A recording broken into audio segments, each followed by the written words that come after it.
both. Conversation continues over the sound of splashing and Gertrude humming something disturbingly cheerful. Someone brings up the rumour that a new brothel is opening near the docks. "With real curtains," Beatrice whispers, eyes wide. You all take a moment to dream. Curtains. Beds with mattresses thicker than a pie crust. Clients who don't fall asleep mid-sentence. Then reality returns. Gertrude yelps loudly as the vinegar hits its mark. You wince.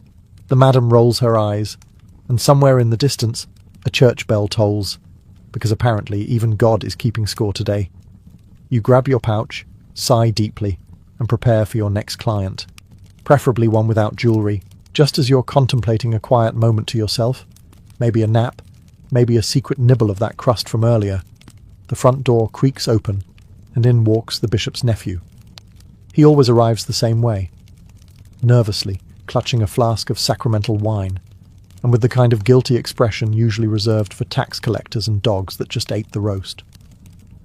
He's dressed in clerical grey, with a hood too big for his head, and shame leaking out of every pore. "Peace be with you," he mumbles, because he thinks that makes it more appropriate. "And also with your coin," you reply, smiling sweetly. He insists, as usual, that he's only here for confession. You nod like you haven't heard that 12 times before. His version of confession involves wine, trembling hands, and some rather confused theology about Eve, temptation, and something involving goats that you've never fully understood and are too polite to ask. He always brings a gift. Today it's dried figs wrapped in linen and a half-hearted poem about salvation. You accept both graciously. You are, after all, a woman of etiquette. You guide him to the back room. He asks if you've been praying for him.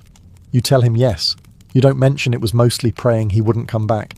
The act itself is a ritual, overly apologetic, surprisingly fast, and punctuated by him declaring he'll never return, which he always does, usually within 3 days.